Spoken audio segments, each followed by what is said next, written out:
Well, dozens of Duluthians gathered outside Duluth City Hall tonight for an annual pre-holiday remembrance. CHUM's annual Homeless Memorial Vigil began at their food shelf location downtown this evening.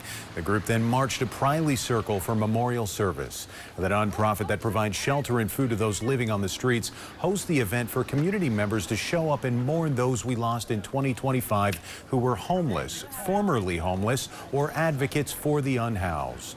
One of the reasons we do this is because they're from our community, they're our friends, they're our neighbors, the people we care about, and they're often forgotten.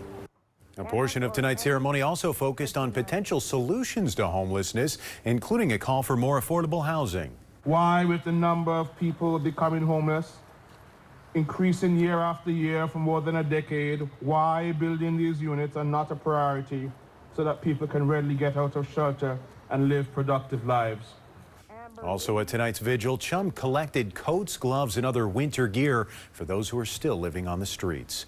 Earlier this month, Jeff Bezos' charity fund donated millions of dollars to CHUM services. To hear how the organization will use that money, you can download our Northern News Now app.